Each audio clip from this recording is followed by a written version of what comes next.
What's going on, LEGO Maniacs? It's Ty, the LEGO guy here, and welcome to another episode of Make It or Break It, a non-LEGO series. Today, we're taking a look at the Dragon Blok Destroyer. It has 528 pieces, and it's rated 6 and up. We'll see about that. I think this build is a little bit more complicated than 6 and up, but we'll see.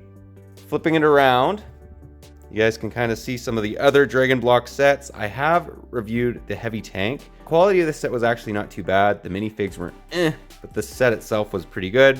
We're gonna see if this destroyer lives up to kind of the tank and kind of see what it's all about quality wise. Again, this is the dimensions of the set. It's 38 centimeters long and about 20 centimeters tall. So it's actually a sizable destroyer. Anyways, this one should get interesting, but enough talk. Let's get right into it.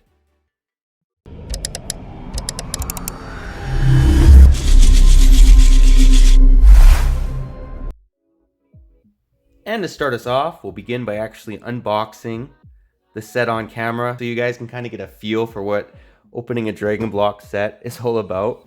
What's interesting is they don't use tape to keep it together. It's just kind of like this glue.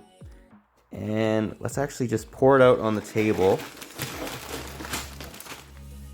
There's no numbered bags on this, unfortunately. But here's the manual. Doesn't look like they have any numbered bags, at least. Not bad quality. This is definitely steps ahead of Lepin. But what is interesting is they cover a lot of steps in each step, which is interesting. And they don't even number the steps. All right, interesting. On the back of it, again, it just shows what the back of the box did. And then on the back right here, it actually shows all the pieces, which is nice, and the destroyer completed. Showing you guys the bags off a little bit. None of these are numbered bags. It's a very interesting translucent blue. Kind of like murky a little bit, which is interesting.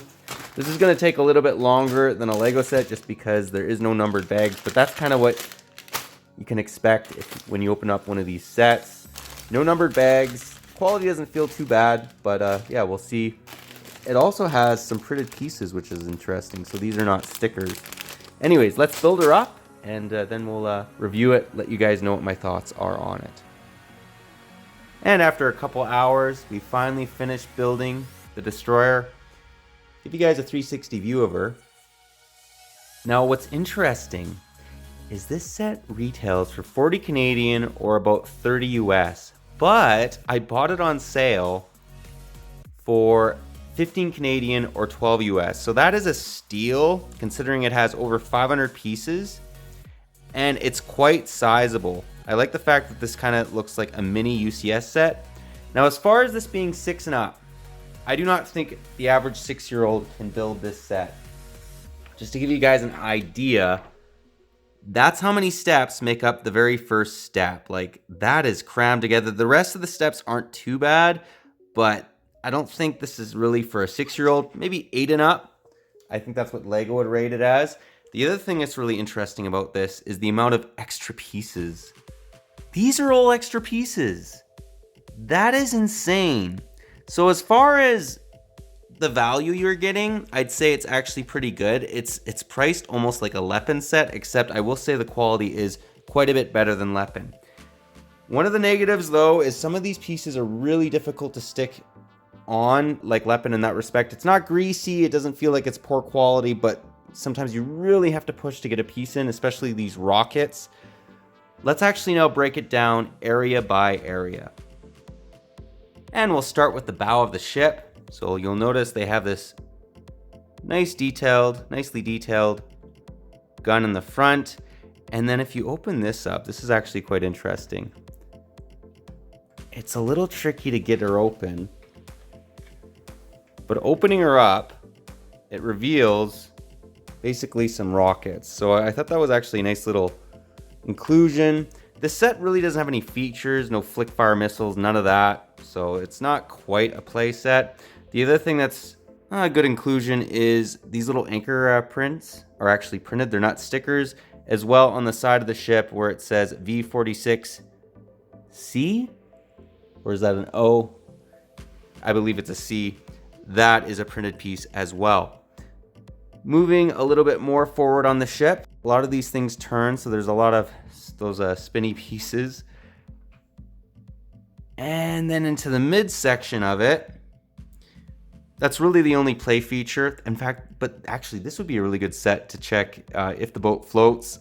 I might test this, but the satellite does rotate, as well as these main like rocket launchers. If this was a Lego set, this would definitely be at least a stud shooter. So that was one thing I noticed. It's just some of these things would definitely be Lego would make a feature out of it, whereas they didn't do that with this set. This set does not include any minifigs, so we will not be reviewing any of that. Pretty well does the ship. I'll show you the underbelly of it. It's very basic, which leads me to believe maybe this would float, but I believe the water would get through the cracks. Regardless, I still think it would be a cool thing to kind of test out. All in all, I was quite impressed by this set. Again, the pieces sometimes really were hard to stick in. It was just almost impossible, but for the most part, it was an enjoyable build. There's the front of the ship along with the bridge. They could have maybe some more lights in here. They don't. Not the end of the world. But all in all, that pretty well gives you guys a pretty good idea of what Dragon Blok's all about. But the question remains, does it make it or does it break it? And after much deliberation, whether this set should be thrown in the garbage or whether the quality is actually pretty good and it's worth keeping, I'm more towards keeping it. I actually think that this set is not too bad quality-wise. It's not Lepin quality, but it's not quite Lego quality. Again, some of these pieces were really hard to stick in. Little things like it being rated 6 and up, that's not really a knock against it. Quality-wise, that's just them not doing their homework. So, not the end of the world. Oh, one last thing I wanted to mention is you can open these up. I don't believe it's a feature or anything, but those do open. The other thing that I actually respect about this Dragon Blok brand is I don't believe that this is someone else's design. This is definitely not Lego's design. I believe it's unique in that respect, and that's awesome. If they're gonna make their own pieces and they're gonna make their own designs, I have no issue with other brands making Lego-esque bricks, just not copying Lego's Lego sets like Lepin. And the other thing is it's very unlikely for Lego to ever make a destroyer. So I'm happy these guys are actually doing that for people that want to buy tanks and destroyers and warplanes and whatnot. Go buy this brand. It's not actually terrible. It's pretty good. I actually would really be interested in seeing the difference in quality between Dragon Blok and Mega Bloks, because it's not Lego, at least Dragon Blok isn't. Mega Bloks from years in the past was definitely not Lego quality.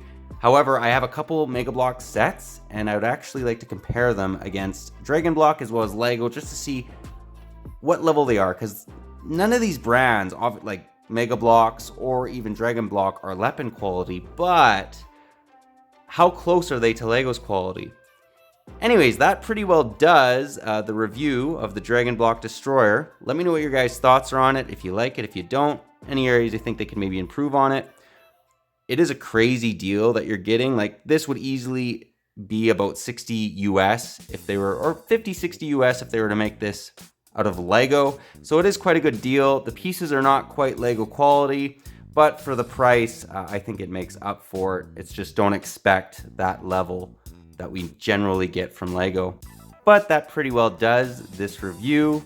If you guys like this video, leave it a thumbs up. If you're new to the channel, definitely consider subscribing and click that bell so you're notified for any future non-Lego based reviews. We do one of these probably every 6 weeks and I enjoy doing them. But yeah, that's all I got for you again. But thanks again for watching and I'll catch you on the next one.